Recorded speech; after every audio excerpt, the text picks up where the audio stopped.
la dernière fois, on a vu comment on était délivré de l'esprit de Balak et de Balaam, d'Amalek, donc de l'Antichrist.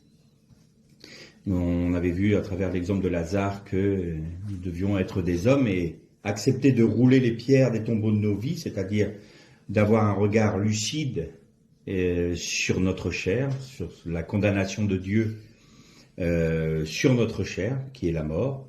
Et la sentence donc de cette condamnation, c'est la mort, et nous devons l'accepter. Certes, ce n'est pas toujours agréable de se regarder tel que nous sommes. Quand le Seigneur jette sur nous la lumière de l'Esprit et qu'il révèle en nous les failles et les aspects les plus sombres de notre être, c'est jamais agréable, mais c'est salutaire. Il nous faut être des hommes faits, des hommes et des femmes faits, qui acceptons de voir le regard de Dieu sur nos vies, parce que cela nous pousse à un esprit de repentance, un esprit qui va nous amener à nous abandonner à Dieu en Jésus-Christ, et non pas à nous enfermer dans une religiosité qui n'est faite que de rites et puis de bonnes actions, entre guillemets, qui parfois, et bien souvent, va flatter notre ego. J'aime à dire souvent que l'ennemi de nos vies, Satan, il n'est pas contre la religiosité, loin de là. Si la religiosité et si la religion, entre guillemets avec un petit R, nous éloigne de la religion avec un grand R, c'est-à-dire une vie en Jésus-Christ et puis recevoir de Christ la vie, ça ne le dérange pas. C'est pas un problème. Les rites religieux, pour Satan, ça ne lui fait pas peur. Toutes nos réunions, toutes nos conventions, tous nos temps de prière, de louange, si nous ne sommes pas en Jésus-Christ, ça ne lui fait pas peur du tout. Par contre, il a peur d'un homme ou d'une femme qui est à genoux, cherchant la pensée de Dieu et se livrant entièrement à Jésus-Christ et à son esprit, de manière à pouvoir rentrer dans le combat spirituel. Là, oui, ça lui fait peur. Mais la religion ne lui fait jamais peur. Donc, on avait vu que certaines personnes allaient accepter de se voir telles qu'elles sont, accepter la sentence de Dieu sur leur vie, et elles vont vivre le miracle de la résurrection en acceptant la mort comme sentence. On avait vu que pour ressusciter, Lazare était encore emmailloté, il ne pouvait pas sortir de lui-même. Cela nous montre que la vie de résurrection est un miracle de Dieu. Ce n'est pas nous qui pouvons la provoquer, ce n'est pas nous qui pouvons la déterminer ni la fabriquer. C'est Dieu, c'est un miracle. Nous sommes une nouvelle création en Jésus-Christ. Ensuite vient le temps il faut enlever les bandages, il faut enlever les linges, c'est-à-dire que là, il faut accepter cette vie de consécration et de sanctification tout au long de notre marche chrétienne. C'est Christ lui-même qui nous libère de l'esprit de Balak et de Balaam. Et je vous avais dit plusieurs fois qu'il y avait une petite sucrerie que le Seigneur avait fait, et je vais vous en faire part maintenant. Balak est l'arrière-grand-père d'une dame qui s'appelait Ruth. Ruth descend de Balak. Et le Messie descend de Ruth. Alors, pourquoi je dis que c'est une petite sucrerie ? Simplement parce que dans le mal absolu, qui est représenté par Balak et Balaam, qui eux forment Babel et Amalek, nous avons le Messie qui va venir pour détruire leurs œuvres. Et ça, c'est une petite... j'appelle ça l'humour de Dieu. C'est comme Balaam, il était issu d'une famille qui normalement aurait dû être alliée à Israël. Et il est devenu Balaam, cet esprit autant démoniaque que capable d'entendre l'esprit de Dieu. Dieu aime bien mettre la confusion chez ses ennemis. On le voit à plusieurs reprises. On le voit dans le livre d'Esther, quand Aman, descendant d'Amalek, veut détruire le peuple d'Israël. Il est sûr, lui, certain que le roi le fait appeler, rappelez-vous, pour le combler d'honneur. Or, hasard, le roi ne peut pas s'endormir. Il est incapable, il a une insomnie, et qu'est-ce qu'il fait? Il prend le somnifère de l'époque. C'est-à-dire, il se fait lire les chroniques du royaume. Il n'y a rien de tel pour vous plomber l'ambiance et vous donner un bon coup de fatigue et vous endormir. Donc, il fait lire les chroniques du royaume. Et puis, tout d'un coup, on lui lit la fois où Mardochai, donc Mardoché, a déjoué un complot contre lui. Et puis là, le roi se dit, mais qu'est-ce qu'a reçu Mardoché pour le service qu'il m'a rendu? Et donc le scribe, il dit, rien, sire, il n'a rien reçu. Comment ça, il n'a rien reçu? Celle-là, alors, elle est raide. Et donc il fait appeler Aman. Aman, il arrive, il dit, devant le roi, et puis, dis-moi, Aman, si tu avais un homme que tu voudrais honorer le plus possible, que ferais-tu? Certain que c'était lui. Écoutez, sire, il y a une chose que je ferais. Le manteau royal, je le mettrai sur ses épaules. Je prendrai le meilleur cheval du roi, un cheval sur lequel le roi s'est assis, et je lui donnerai. Et je ferai en sorte que le plus haut dignitaire du royaume prenne la bride du cheval et fasse parcourir le cheval avec celui que tu veux honorer dans toute la ville de la capitale, dans toute la ville de Suse, pour dire voilà comment le roi honore celui qu'il aime. Et le roi dit parfait, fais tout ce que tu as dit, c'est très bien, très bonne idée, va chercher Mardoché et fais-le pour lui, ce que tu viens de me dire. Ce petit humour de Dieu. Et là on le retrouve, Balak. Je vais détruire le peuple d'Israël. Je vais le détruire. Je ne veux plus qu'il soit sur la surface de la terre. Attends, Balak, non seulement tu ne vas pas le détruire, mais le Messie, il va sortir même de tes entrailles. Tu ne le sais pas, mais il sortira de tes entrailles. Et non seulement il restaurera Israël, et ce sera le royaume perpétuel d'Israël, mais ce sera la mort pour ton peuple. Ça, c'est l'humour de Dieu. Qu'est-ce que ça veut dire? Spirituellement, il y a des leçons à retenir de cela. Il n'y a jamais de cause désespérée pour nous. Du plus sombre des tombeaux que l'on a dans nos vies, de la plus sombre histoire que nous ayons, des pires péchés que nous ayons pu commettre, à partir du moment où nous acceptons de regarder ce que nous sommes en Jésus-Christ, et que nous nous repentons, c'est-à-dire que nous faisons teshuva, nous nous détournons de nos péchés pour nous tourner vers Christ, le Messie naîtra en nous. Même si nous avons été animés d'un esprit de Balak, de Balaam, qui nous donne Amalek et Babel, l'esprit du Messie peut jaillir en nous à partir du moment où nous le décidons, où nous l'acceptons.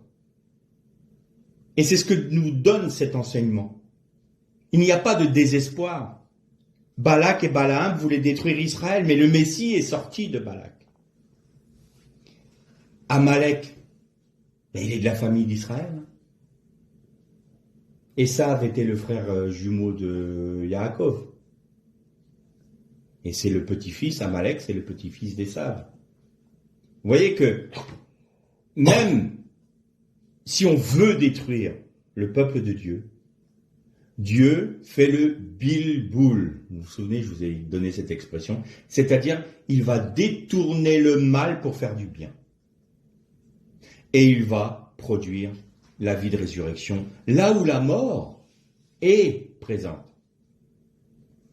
Et donc, celui qui accepte de perdre sa vie pour Christ, il a l'assurance de voir la manifestation du Messie dans sa vie. C'est une évidence, parce que c'est biblique, et non seulement ça, mais parce que Dieu le désire plus que nous-mêmes. Bien souvent, Dieu veut voir grandir Christ en nous bien plus que nous le souhaitons. Et on va voir dans la suite de la méditation que c'est une vérité extrêmement importante, et une des raisons, je ne dis pas que c'est la seule, mais c'est une des principales raisons pour laquelle Dieu ne peut pas répondre à nos prières. sur certains points. On va voir ça ensemble tout à l'heure. Mais on ne va pas brûler les étapes. Donc, on a ceux qui se laissent arrêter, je parle en termes d'individus, par l'accusateur. Ils sont entiers pour Dieu, ils aiment Dieu, ils veulent le suivre, ils veulent marcher selon son conseil, mais ils sont bloqués par leur faiblesse. Et quand ils voient leur faiblesse, ils s'imaginent qu'ils sont encore sous la condamnation. À ces frères et ces sœurs-là, je leur dis, non, ne regardez plus à vos faiblesses, mais regardez à votre force qui est Christ. Si vous regardez les vagues, vous allez sombrer. Mais si vous regardez à Christ, alors vous êtes plus que vainqueur. Et non, on ne peut pas laisser l'accusateur nous toucher, puisqu'en Jésus-Christ, nous dit la Bible, il n'y a plus de condamnation. Donc oui, nous sommes faibles, oui, nous sommes dans la chair, mais vous allez voir quelle est la vie spirituelle qui est en vous, qui a de la valeur et qui a de l'importance. Ce n'est pas votre faiblesse, c'est la puissance de la vie du Christ, et nous allons, dans la dernière partie de la méditation, vous allez comprendre tout à fait ce dont je parle. Donc retenez juste une chose, il y a une vie en vous qui est pure, qui est sainte, qui est sanctifiée, qui est sans ride, qui est sans tache. Même si vous voyez que parfois l'enveloppe n'est pas belle. Il y a une deuxième catégorie qui, eux, ils en prennent et ils en laissent. Oui, je veux bien suivre le Seigneur, mais moi je veux juste le Seigneur pour les gains. À cela, je dis attention, vous êtes sur un chemin extrêmement dangereux.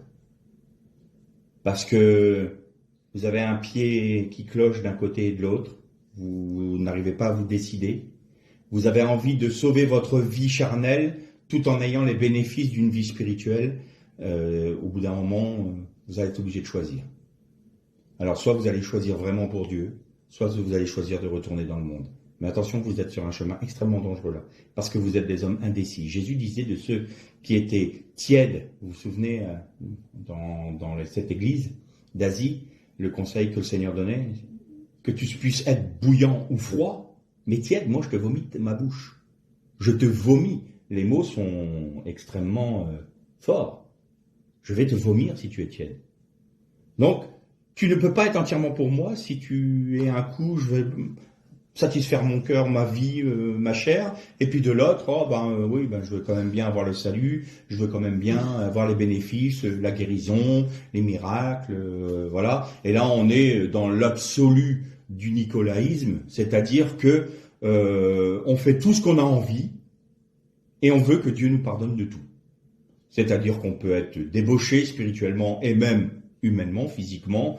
On peut, voilà, c'est la doctrine de la prospérité, la doctrine de vous allez avoir des triomphes. Moi, je suis toujours extrêmement méfiant vers ces grands messages d'encouragement que l'on voit de certains hommes de Dieu qui nous disent, qui se disent pasteurs, qui sont peut-être, mais qui fassent attention à ce qu'ils disent. Ta destinée est libérée à partir de maintenant. Il faut que tu te réalises. Oh là là, ça c'est un peu le système aujourd'hui où vous savez on est obligé de congratuler pour dire je suis une bonne personne, je suis bien. Vous allez voir ce que vous allez voir pour réussir. C'est la réussite personnelle, ou je ne sais plus comment ils appellent ça. Enfin, il y a des bouquins, des librairies entières de bouquins de ce genre de trucs-là, pour soi-même, comment se réaliser, comment être bien, comment être ceci, et tout est égocentré. Alors quand j'entends ça, moi, ce genre de message allié à l'évangile, je suis un peu réticent. Non, c'est en Christ, pas en nous. Moi, ça ne m'intéresse pas de me réaliser, mais que Christ se réalise en moi, là, c'est déjà plus intéressant. Il y a une troisième catégorie de personnes, et ces personnes-là, elles ont appris qu'elles n'étaient plus accusées par Satan. Satan n'a plus de prise sur eux, ou du moins beaucoup moins, en termes d'accusation. Ce ne sont pas des personnes, des frères et des sœurs qui sont tièdes, ce sont des frères et des sœurs qui sont entiers pour Dieu. Mais ils ont une particularité. Ils acceptent de payer le prix. Et donc autant la dernière fois, on pouvait donner par le titre, j'ai donné le titre de la méditation, Balak et Balaam, l'esprit des Nicolaïtes, le chemin de la délivrance. Aujourd'hui, on pourrait l'intituler le chemin de la victoire. Quel est-il? Alors, j'aimerais pour qu'on développe un peu ça, on lise un texte dans le livre de la Genèse, chapitre 32, et on va lire à partir du verset 25. Genèse, chapitre 32, verset 25. Donc c'est l'histoire cet événement se passe au moment où Jacob sait que il va vers son frère Esav et qu'il est avec 400 hommes armés et qu'il veut tuer son frère Jacob. Donc du coup, il amène des serviteurs, des troupeaux comme cadeau, il essaye d'amadouer son frère pour éviter qu'il se fasse tuer. Et donc Jacob, au bout d'un moment, en ayant fait passer toute sa famille, ses enfants, ses épouses, ses troupeaux, les cadeaux qu'il offre à son frère, il se retrouve tout seul une nuit et on a le récit qui suit. Jacob resta seul, alors un homme se battit avec lui jusqu'au lever de l'aurore. Voyant qu'il ne pouvait le vaincre, il le frappa à l'articulation de la hanche, et l'articulation de la hanche de Jacob se démit, pendant qu'il se battait avec lui. L'homme dit, « Laisse-moi partir, car l'aurore se lève. » Jacob répondit, « Je ne te laisserai point partir sans que tu ne me bénisses. » L'homme lui dit, « Quel est ton nom ?» Il répondit, « Jacob. » L'homme reprit, « Jacob ne sera plus ton nom, le nom qu'on te donnera, mais Israël, car tu as lutté avec Dieu et avec les hommes, et tu as été vainqueur. » Jacob l'interrogea en disant, « Je t'en prie, indique-moi ton nom. » Il répondit, « Pourquoi demandes-tu mon nom ?» Il le bénit là. Jacob donna à cet endroit le nom de Péniel, car dit-il, j'ai vu Dieu face à face et mon âme a été préservée. Le soleil se levait lorsqu'il passa Pénuel, Jacob boitait de la hanche. C'est pourquoi jusqu'à ce jour, les fils d'Israël ne mangent pas le tendon qui est à l'articulation de la hanche, car Dieu a atteint Jacob à l'articulation de la hanche au tendon. Et d'autres versions nous disent, et Jacob s'appuya sur son bâton. C'est un événement, tout le monde connaît, le combat de Jacob avec l'ange, et il change de nom. Jacob est l'expression parfaite du vainqueur, là. Parce que c'est un homme, Yaakov, c'est le roublard. Yaakov, c'est le supplanteur. Et il essaye d'amadouer son frère en ce qu'il dit là, ça va être chaud pour mes fesses, pardonnez-moi l'expression. Je risque de me prendre une bonne raclée, il va me mettre à mort, et là, ça va chauffer pour moi, quoi. Donc je vais amadouer mon frère. Donc j'emmène des troupeaux, on calcule comment je peux faire humainement pour ne pas avoir de problème et me sortir de la mauvaise situation dans laquelle je suis. Après tout, même avec la vanne, j'ai réussi à le rouler, il n'y a pas de raison que j'arrive pas à faire pareil avec mon frère. Et puis, du coup, il se retrouve tout seul, parce que tout ça... Et puis, on peut imaginer facilement son état d'esprit. Pas tranquille du tout. Il dit, maintenant, demain, je vais le rencontrer, mon frère. Et là, comment ça va se passer? Est-ce qu'il a accepté mes cadeaux? Est-ce qu'il a respecté ma famille? Il a peut-être mis à mort mes enfants. Il a peut-être mis à mort mes épouses. Je ne sais pas. Il a peut-être décimé mes troupeaux. Il a peut-être tué tous mes serviteurs. Je ne sais, et tout seul. Et tout d'un coup, il se met à se battre contre un homme. Et ça, c'est étonnant parce que il est dit, et comme l'homme voyait qu'il ne pouvait pas le vaincre, comme l'homme vit qu'il ne pouvait pas le vaincre. C'est-à-dire que Jacob avait le dessus sur l'ange. Jacob avait le dessus.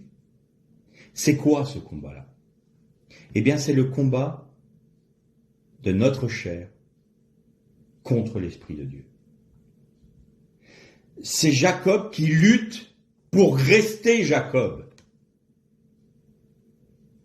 Et donc, il va lutter toute la nuit. Non, c'est moi qui ai raison. Et l'ange, il n'arrive pas. Jacob a le dessus. Il résiste, il résiste, il résiste. La chair de Jacob est plus forte que l'esprit. Je ne veux pas me soumettre à l'esprit. Je ne veux pas. Et tout d'un coup, l'ange, voyant cela, il frappe où? Au tendon de la hanche. Alors on pourrait dire, tendon de la hanche, pourquoi le tendon de la hanche? Il y a deux raisons. Il paraît que médicalement, le tendon de la hanche est l'endroit le plus dur qui soit dans le corps humain. C'est un tendon extrêmement fort, très dur, et pour l'atteindre, il faut vraiment frapper, quoi. Il faut vraiment y aller. Et donc, c'est l'endroit le plus dur de notre anatomie. C'est l'endroit le plus dur de notre chair, on pourrait dire. Et là, l'ange le frappe là. Et ça démet la hanche de Yaakov. Et il se met à boiter. Et alors là, on pourrait dire, là, l'ange, il l'a eu. Il a réussi à vaincre Jacob, puisqu'il lui a démis la hanche. Maintenant, Jacob est estropié. Et qu'est-ce qu'il lui dit? Quel est ton nom? Je m'appelle Yaakov. Ok. Maintenant, on ne t'appellera plus Yaakov, mais Israël. Israël veut dire Dieu prévaut. Et aussi, celui qui a lutté avec Dieu. Dieu prévaut. Et tu seras nommé Israël parce que tu as lutté contre Dieu et contre les hommes et tu as été vainqueur. Alors là, il faut qu'on m'explique. Il a lutté toute la nuit, il avait le dessus, il arrive au petit matin, l'ange lui démet la hanche et il est vainqueur.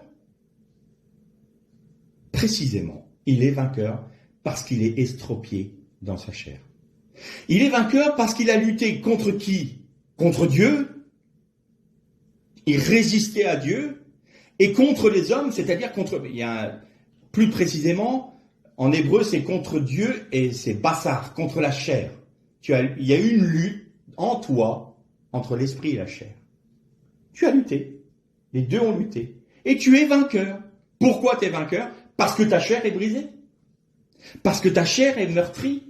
Parce que je t'ai pas donné le choix pour ton salut que de frapper une bonne fois pour toutes ta hanche, c'est-à-dire l'endroit le plus dur de ta chair, de manière à ce que tu ne puisses plus marcher sans un bâton.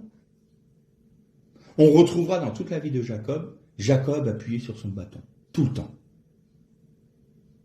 Et tu es vainqueur parce que tu as été vaincu par l'Esprit de Dieu. Et c'est pour ça qu'on va t'appeler Israël. Parce que Dieu prévaut. C'est fini maintenant. Tu n'es plus en train de te dire, je vais calculer pour m'en sortir. Je vais me calculer pour que ma vie soit comme ci, comme ça, comme je l'entends, pour obtenir ce que j'ai envie. Et puis peut-être même rouler les autres pour qu'ils les amener à faire ce que eux, je désire voir faire. C'est-à-dire, je veux manipuler les gens, je veux les contrôler, je veux contrôler ma vie, je veux la diriger comme je l'entends. Et là maintenant, tu peux plus. Dieu prévaut. C'est ce que Dieu te demande. C'est ce que Dieu te dit. Maintenant, tu ne peux plus marcher tout seul. Tu es obligé de t'appuyer sur un bâton. Alors, ça peut paraître anodin, le bâton. Mais ça ne l'est pas. Mais avant de parler du bâton, on poursuit ce texte. Et Jacob, il dit, bénis-moi. Je ne peux pas te laisser partir sans que tu me bénisses. Pourquoi? Parce que là, Jacob, il a compris une chose. Il a lutté face à face contre Dieu. Or, il sait très bien que nul ne peut voir la face de Dieu et vivre. C'est la raison pour laquelle il appelle Penuel, Peni, Péné, c'est le visage. El, c'est Dieu. Péné, El, Péniel, qui donne le visage de Dieu. J'ai vu Dieu face à face et mon âme est restée sauve. Donc, Jacob a compris que là, en ayant vu la face de Dieu, eh bien, Jacob est mort.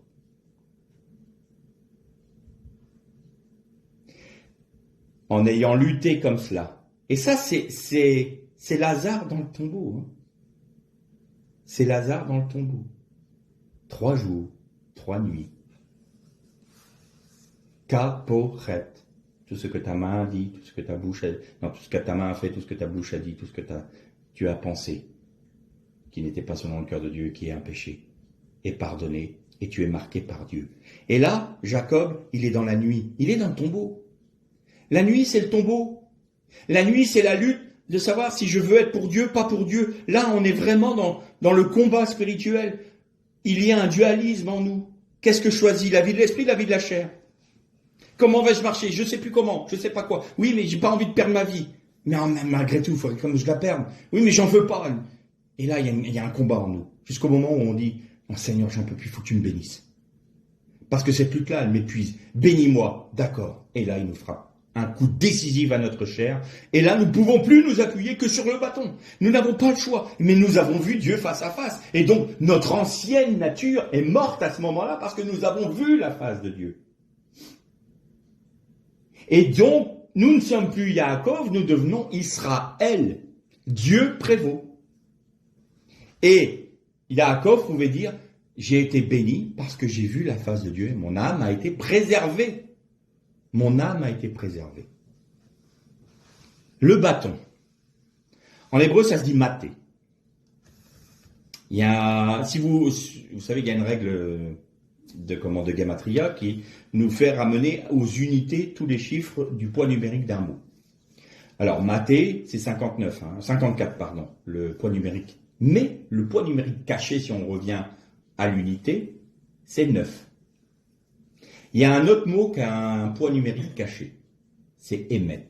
Émet, c'est la vérité. Et si vous ramenez tout aux unités, vous avez 9 aussi.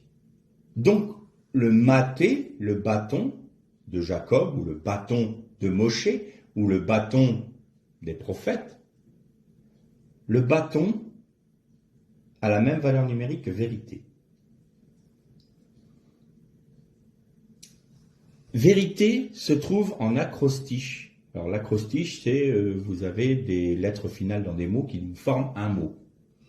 Vous voyez ce que je veux dire? Vous prenez 3 mots dans un texte, et leur finale, ou leur initiale, ou des lettres à l'intérieur, forment un autre mot. Donc là, l'exemple tout bête, c'est dans le premier verset, Bereshit bara Elohim, ve'et hashamayim en haaretz, ve'et haaretz. Très bien. Eh bien, là, vous allez avoir en acrostiche, émet, vérité. Et vous retrouvez cet acrostiche-là dans des lettres finales d'expression des 31 versets de la création et les premiers versets du jour du Shabbat, vous avez 6 fois le mot émet en acrostiche. 6 fois. Pas plus, pas moins. Et ça correspond à la lettre Vav, numéro 6. Et Vav, je vous avais dit que c'était c'est un crochet ou un clou, c'est ce qui fixe 2 réalités. Et le Aleph, c'est 2 Yud qui sont traversés par un Vav. C'est-à-dire que le Aleph, qui est l'expression de Dieu, de l'unité, c'est le Vav et ce qui réunit ce qui est en bas et ce qui est dans les cieux. Ce qui est des eaux d'en bas et des eaux d'en haut. D'en bas et d'en haut. Je vais y arriver. Et le Vav, c'est le Messie.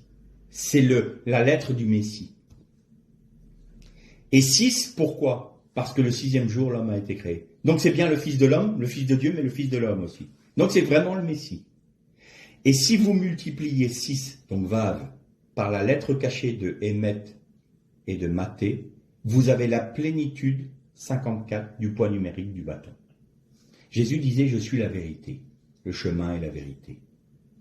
Eh bien, Yaakov, en mourant ce soir-là, et en renaissant en tant qu'Israël, ne marchait plus que en s'appuyant sur la vie du Messie, sur la vie du Christ, sur la vérité.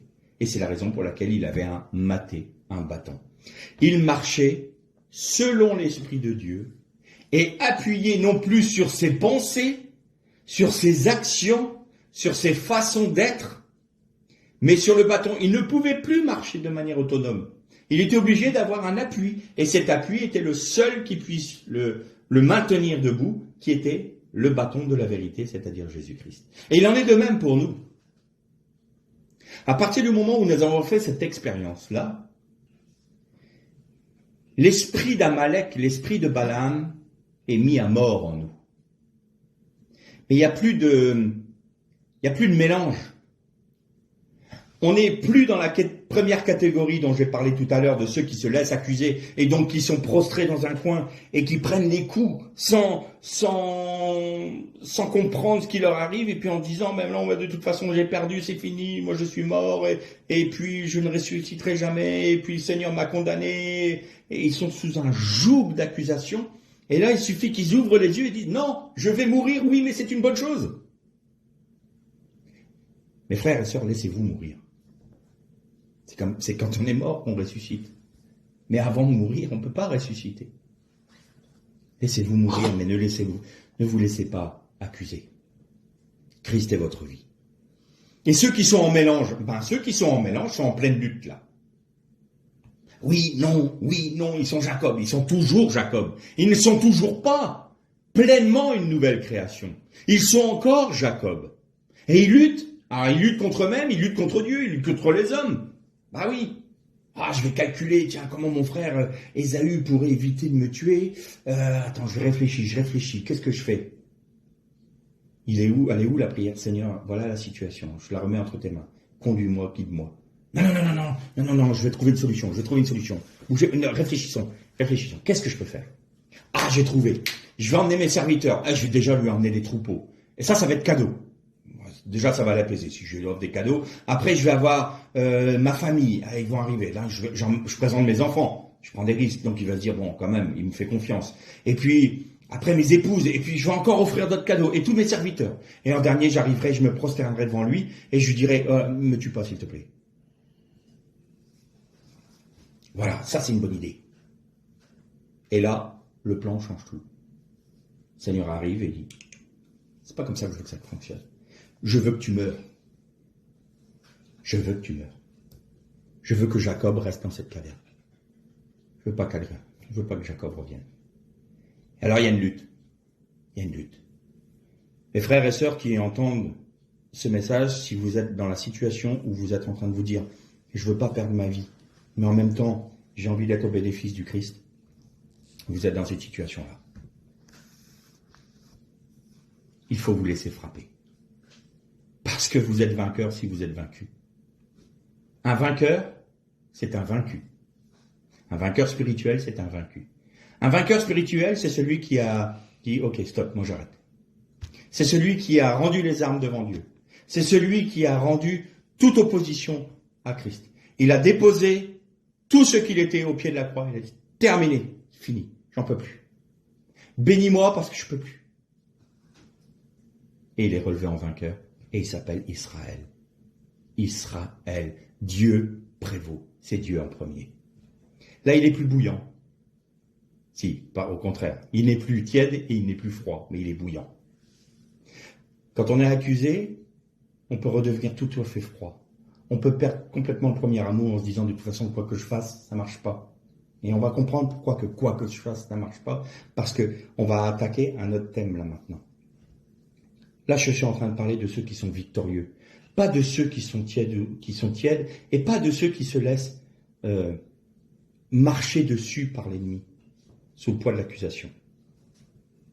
Alors, où est le secret de la vie spirituelle? On a commencé à avoir un peu une idée en parlant du bâton, c'est-à-dire que le bâton, c'est la vérité, le bâton, c'est la vie du Christ. Donc, on doit s'appuyer sur la vie du Christ.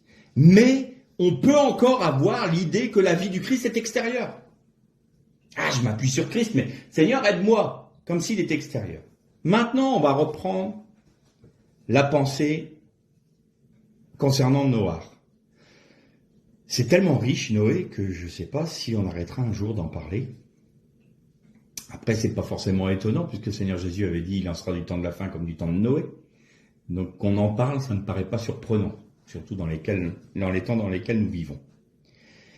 Quand Noé a relâché la colombe, la Yona, se dit en hébreu.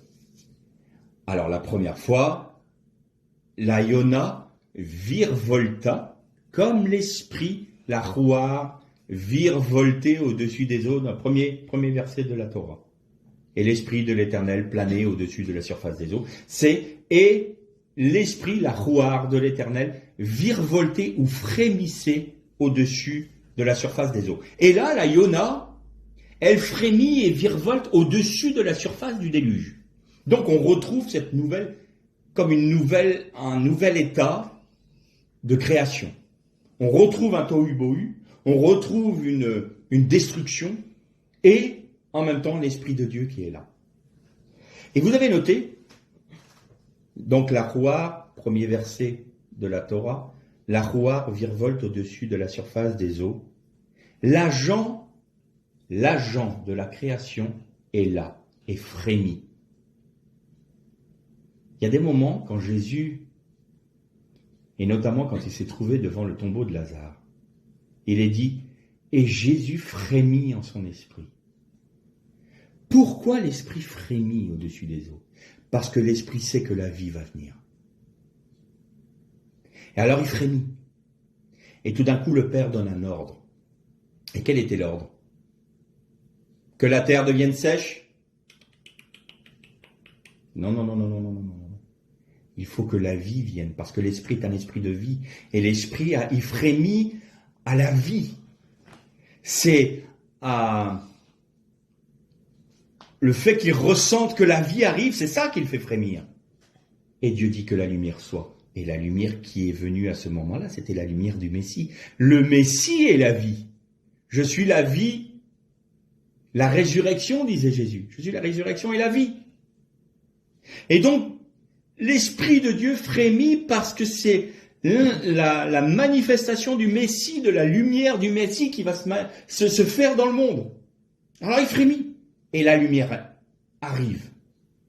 La lumière du jour 1, la lumière du Messie est là. Et là, à nouveau, on voit que la Yona, elle virevolte au-dessus des eaux. Elle frémit. Elle frémit à quoi? Elle frémit et elle cherche. Qu'est-ce qu'elle cherche? Elle cherche un endroit où elle peut se poser. Alors, je suis sûr que c'est la Yona qui s'est posée sur Jésus. Je fais juste une parenthèse là. Si on lit la Torah et la Bible, dans notre temporalité, on fait fausse route. La Torah n'a pas été écrite dans la temporalité, ni dans la chronologie. La Torah, elle a été écrite et inspirée dans l'éternité. C'est-à-dire que hors du temps, hors des limites de l'homme, hors des limites de l'univers, elle est hors du temps. Donc, ce qui s'est passé hier se passe encore aujourd'hui. Ce qui se passe aujourd'hui, c'est déjà passé hier. Et ça nous paraît totalement étrange, mais Dieu, pour lui, c'est rien. 1000 ans, c'est comme un jour c'est comme 1000 ans.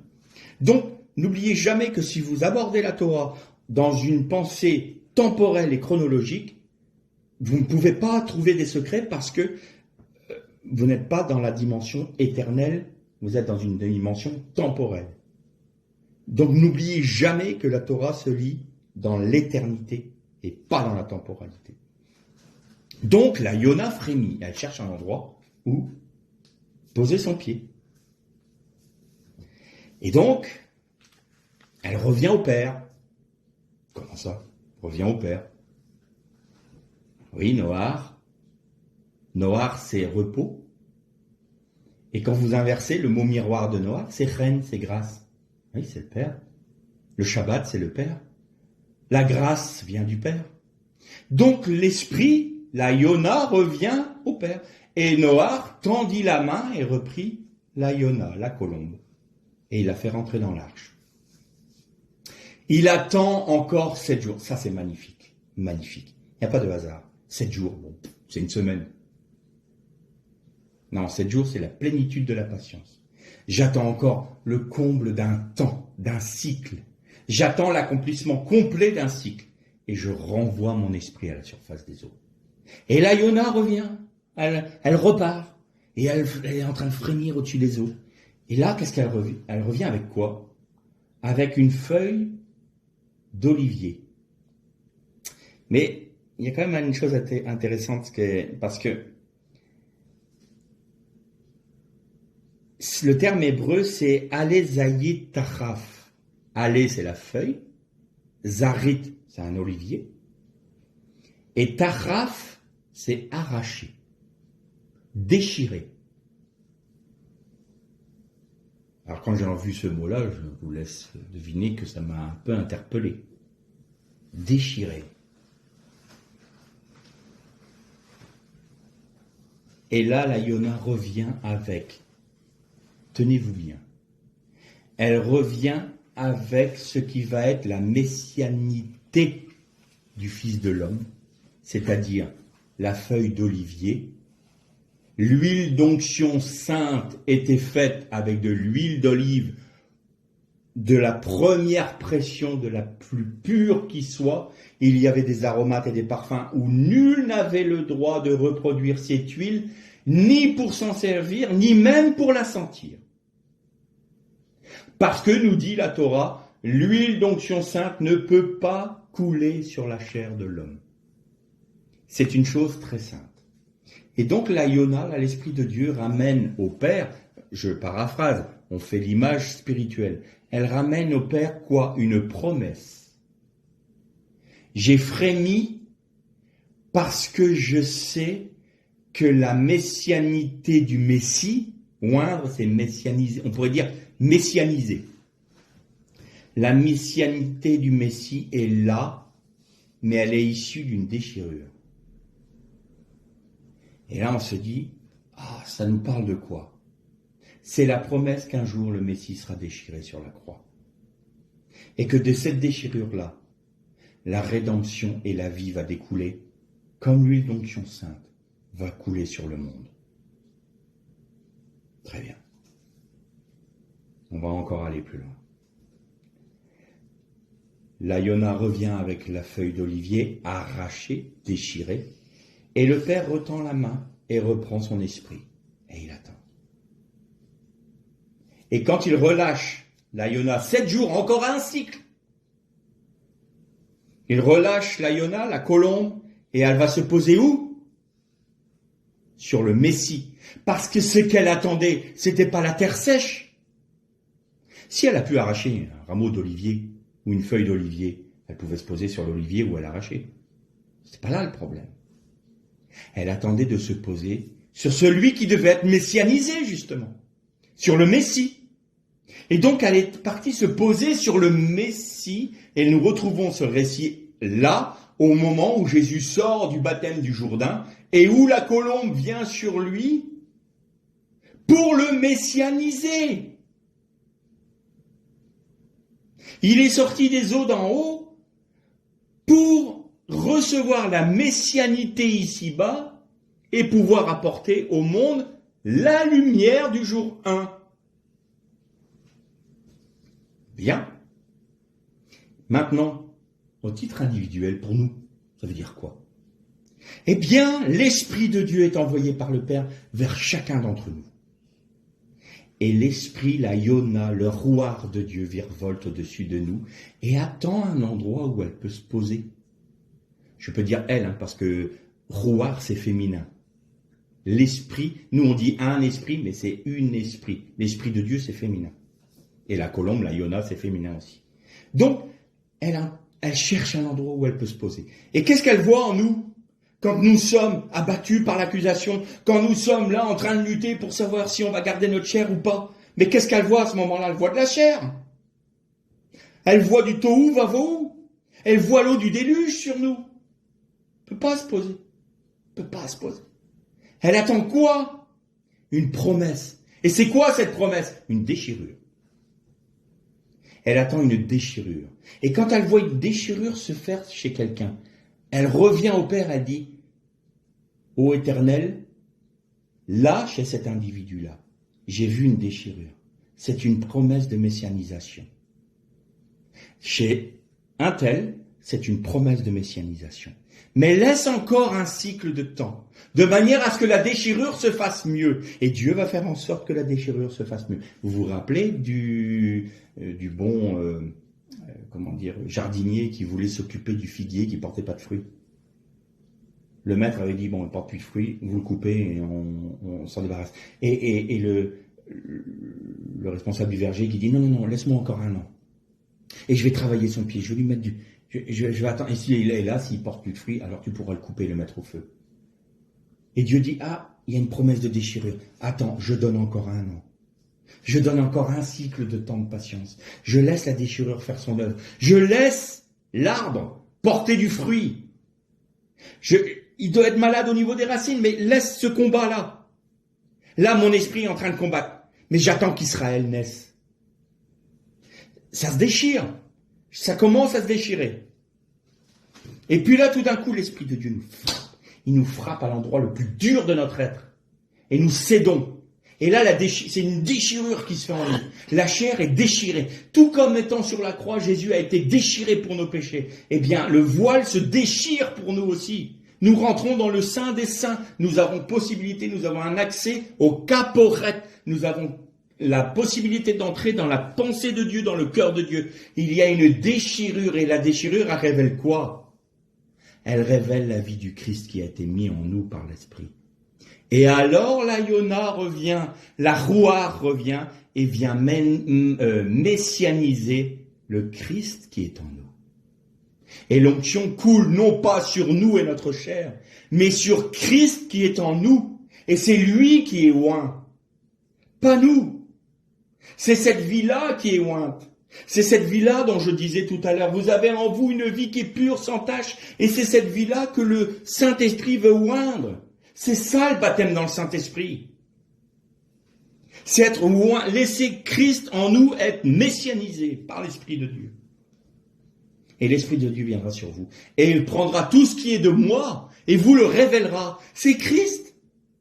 Mais si nous voulons pas, si nous n'acceptons pas d'être déchirés, nous ne pouvons pas être oints. Alors je vais terminer sur un plan collectif. Là, c'est pour les individus. Si vous voulez vivre pleinement la vie de résurrection et la vie de l'onction, il faut accepter d'être déchiré par Dieu, d'être brisé par lui, pour laisser Christ apparaître. Et quand Christ sortira des eaux du tohu vavohu que nous sommes, si nous laissons le Christ sortir du Jourdain, il sera messianisé en nous et nous vivrons de la vie du Christ, nous marcherons sur le bâton qui est la vérité, nous aurons le maté. Nous ne serons plus des Jacob, nous serons des Israël. Donc ça, c'est pour chacun de nous. Maintenant, il y a des moments où on peut se poser la question, on se dit, mais Seigneur, on ne comprend pas. Parfois, dans nos églises, on est là, et puis on te demande, ta parole dit que tu guérirais des malades, que tu ressusciterais les morts, que tu confirmerais ta parole par les signes et les prodiges qui l'accompagnent. Et pourtant, ça paraît être anecdotique. C'est pas la marche normale que l'on voit. Et on se pose des questions. Et je me suis posé des questions. Alors je dis pas que c'est seulement pour ça, mais je crois qu'en termes d'assemblée, on a deux écueils. Et on va essayer, juste pour terminer, de développer un peu ça. La première chose, c'est que je remarque que dans le christianisme, et notamment dans le christianisme occidental, on est comme au temps d'Israël, Israël au temps de Jésus. Jésus parcourait tout le pays d'Israël, il guérissait les malades, il ressuscitait les morts, il donnait à manger, il guérissait, ouais, il était là, il apportait, il confirmait qu'il était messianisé. Et pourtant, il y avait encore des gens qui étaient autour de la piscine de Bethesda et qui attendaient potentiellement qu'un ange vienne agiter l'eau. Et ils espéraient pouvoir être plongés dans l'eau les premiers pour être guéris. C'était occasionnel. Il y avait même un homme qui, pendant 38 ans, est resté là à attendre que quelqu'un le pousse dans l'eau quand l'ange agitait l'eau. Et personne ne l'a poussé. Puis Jésus arrive auprès de la piscine, il dit, ça fait combien de temps que tu es là? 38 ans. 38 ans. Vous imaginez 38 ans, tous les jours auprès de la piscine parce qu'on est paralysé. 38 années. Et Jésus dit, mais crois-tu que je suis le Messie? Oui, lève-toi et marche. Et là, en un instant, il est guéri. Pourquoi il a été guéri à ce moment-là? Parce qu'il a été mis au contact de celui qui est messianisé. Pas une religion, pas le culte du temple, pas les bonnes façons de vivre que prônaient les rabbins. Il a été mis au contact avec le messianisé, celui qui est oint de l'Esprit de Dieu. Et l'Esprit de Dieu est sur moi, il m'a oint, dit Jésus. Il m'a oint, je suis messianisé par l'Esprit de Dieu. C'est moi qui guérit les malades, qui ressuscite les morts, qui redonne la vue aux aveugles. Je suis venu apporter quoi? Le repos. Ah, d'accord. Et ça veut dire quoi concrètement? Eh bien, on va le lire. Psaume 133. Ah, vous allez reconnaître, hein? On en a fait un cantique. Un petit cantique, un petit chœur. Psaume 133. Alors, je vais vous le lire en hébreu. Pourquoi je vais vous le lire en hébreu? Parce que vous allez reconnaître le cantique. Alors, par les premières phrases, parce que ça, c'est cantique des degrés, c'est Shir HaMahalot de les David. Inematov umanahim. Shevet achim gam yachad. Kashemen atov ala rosh. Yored ala zachan. Zekan. Ahon. Sheyored alpi midotav. Oh, qu'il est doux, qu'il est bon, qu'il est doux pour des frères, de vivre dans une étroite union. C'est comme l'huile parfumée sur la tête, qui coule sur la barbe d'Aaron. Elle humecte le bord de sa tunique, de son vêtement. Là, on nous parle de messianisation. C'est comme l'huile. Et il est dit, Kashemen atov. Kashemen, c'est comme l'huile la meilleure, l'huile la bonne huile. Kashemen. Mais il y a un mot qui est intéressant. Inematov manahim. D'accord? Shevet achim. Ah, ce mot-là, il est intéressant. Parce que nous, on dit, il est doux de vivre dans une étroite union, ou unis dans un même amour. Mais Shevet, c'est exactement les mêmes lettres qu'un autre mot, Shabbat. Shevet, vous avez un shin, un bet et un tet. Et un taf, pardon. Et là, vous avez Shabbat. On pourrait traduire, oh qu'il est bon, qu'il est doux pour des frères, de vivre dans le repos. De qui? Shevet, encore un autre terme qui peut, c'est Shem, c'est le nom. Dans le repos du nom de l'Éternel. Oh, qu'il est bon, qu'il est doux pour des frères de vivre dans le repos du Shabbat de Dieu. C'est comme la meilleure des huiles qui coule sur la barbe d'Aaron.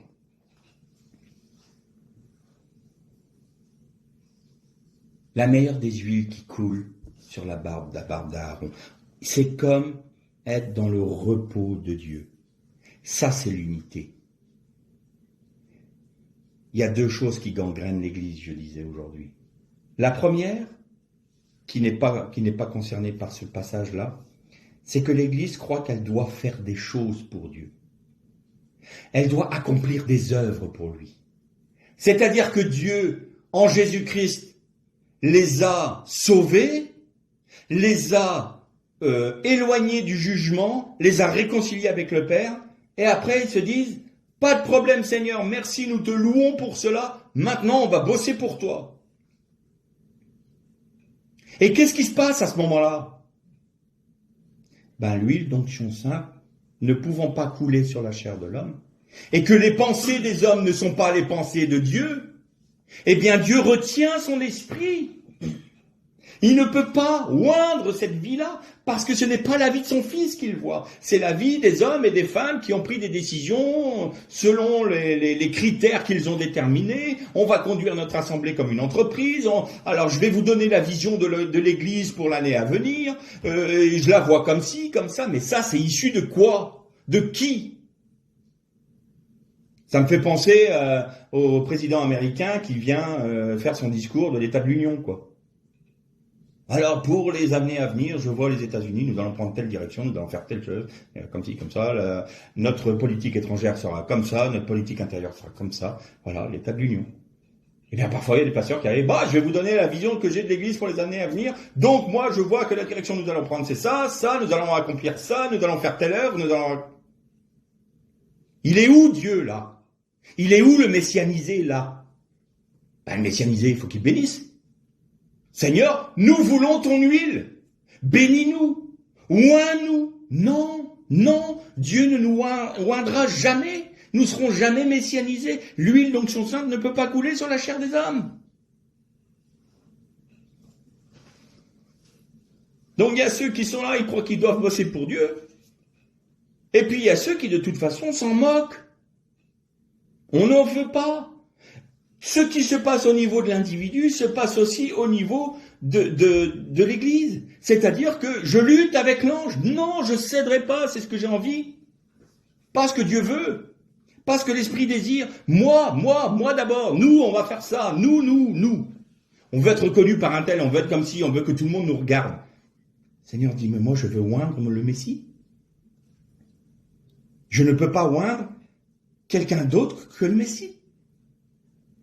Si vous laissez le Messie, eh bien à ce moment-là, je vais pouvoir envoyer mon huile d'onction sainte. Et alors le deuxième écueil, c'est quoi? Alors là, c'est terrible. Ben, c'est la division. C'est la discorde. C'est les disputes. Oh, qu'il est bon. Oh, qu'il est doux. Iné, matov. Iné, c'est... Il y a Ani dans ce mot-là, c'est moi, je m'engage avec vous parce qu'il est bon pour des frères, il est doux, inematov, umanahim, shevet achim, et shevet achim qui nous donne le Shabbat, Devi, achim, c'est Devi. Vous savez, on dit toujours qu'on parle de l'arbre de la vie. C'est pas une bonne traduction en fait, parce que on dit Etz Chaim, Etz l'arbre, Chaim de la vie. Mais en fait c'est Chaim, c'est des vies, c'est l'arbre des vies, la plénitude des vies. Ma vie unie à celle du Christ, c'est l'arbre des vies. Et donc l'huile d'onction sainte va couler où? Là où il y a l'unité, parce que l'unité, c'est quoi? C'est là où un ou deux s'accordent en mon nom. Je suis où? Au milieu d'eux. Et si je suis au milieu d'eux, je vais être loin là. Et si vous êtes loin, si Christ est loin au milieu de nous, alors nous sommes un corps parfait. Nous avons l'onction du Messie. Si nous vivons cela, où voulez-vous qu'Amalek se cache? Comment voulez-vous qu'un Balak, qu'un Bilam puisse atteindre une personne comme ça ou une assemblée comme ça? C'est pas possible. Parce qu'ils ne prêtent pas le flanc aux attaques. Ils sont solides. Ils sont du roc. Mais la division, c'est un cancer. Les disputes, les discordes, les interprétations des comportements des uns et des autres, la médisance, le jugement, le regard hautain sur l'autre, tout cela, c'est quoi? C'est rejeter l'huile d'onction sainte et dire au Seigneur, surtout tu ne nous guéris pas, tu ne fais pas de miracle. Pourquoi? Parce que si jamais Dieu le fait, il est obligé de nous juger parce que nous avons fait couler de l'huile d'onction sainte sur la chair. Ça revient à faire couler l'huile d'onction sainte sur la chair. Seigneur, bénis ce que nous avons décidé. T'es sûr? Tu es certain de ta demande? Tu es certain que c'est bien ce que tu veux? Parce que ce que tu demandes là, c'est un jugement contre toi-même. Par contre, Seigneur, quelle est ta pensée? Conduis-nous, dirige-nous. Nous, maintenant, nous avons compris que nous ne sommes plus des Yaakov, nous sommes des Israël. Nous nous appuyons sur le maté, le bâton de la vérité. Nous nous appuyons sur Christ et nous acceptons d'être déchirés afin que la Yona, le Rouar, la Rouar puisse venir messianiser le Christ qui est en nous. Alors là, oui, là, le Seigneur va répandre sa grâce. Alors, je ne suis pas en train de dire que toutes les fois où il n'y a pas de réponse aux prières pour les guérisons des malades ou pour toute autre intercession, c'est dû à ça. Mais je pense que ça en fait une grande partie. C'est une des plus grandes causes qu'il y a dans l'Église. Ensuite, le Seigneur peut aussi permettre qu'il y ait des épreuves dans les vies des uns des autres pour nous apprendre. C'est à nous de discerner les choses. Mais si nous sommes conduits par Dieu, alors nous discernons les choses. Mais notre problème, à nous, dans nos assemblées, Et je nous inclus dedans, parce que l'homme est l'homme. C'est que nous interprétons la pensée de Dieu sans vraiment la chercher, et nous essayons d'accomplir l'œuvre de Dieu selon ses interprétations, et non pas selon ce que le Seigneur nous révèle. Et alors, ensuite, nous disons au Seigneur, nous voulons que tu bénisses ce que nous accomplissons. Nous voulons que tu bénisses nos désirs. Nous voulons que tu oignes nos pensées, que tu oignes nos décisions, que tu oignes nos interprétations. Et le Seigneur dit, je ne peux pas faire ça parce que je vais vous tuer. Je ne peux pas faire ça. Et ce n'est pas une punition quand il ne nous répond pas à ce moment-là. C'est encore un acte de grâce. Parce qu'il sait très bien que si jamais il le fait, il est obligé de nous juger. Et donc il y aura des morts, des malades, des personnes qui partiront avant l'heure. Alors, au terme de ces méditations sur Balak et Balaam, je répète une chose. Si nous sommes accusés, relevons la tête et regardons Christ. Acceptons nous d'être déchirés pour vivre pour lui. Si nous sommes encore dans le combat avec l'ange, baissons la garde. Laissons-le nous frapper. Laissons-le nous déchirer. C'est le seul chemin. Et pour ceux qui ont compris ce chemin-là et qui sont rentrés dans cette vie où ils dépendent de Dieu, attention de ne pas retourner à nos anciennes habitudes et à perdre notre premier amour.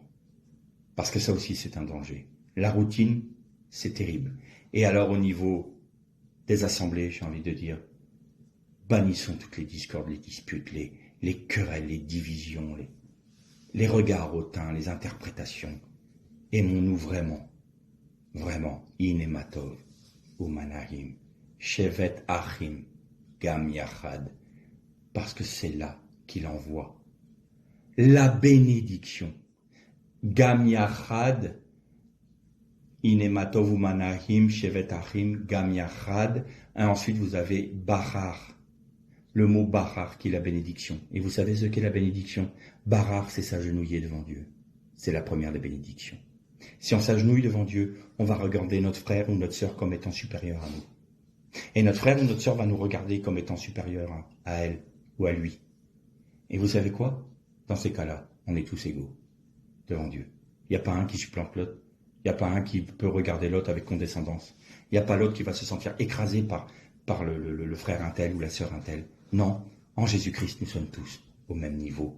Inematov Manaim, Shevet Harim, Gam Yachad. Rentrons dans le repos du Shabbat de l'Éternel. L'Ech le Shalom.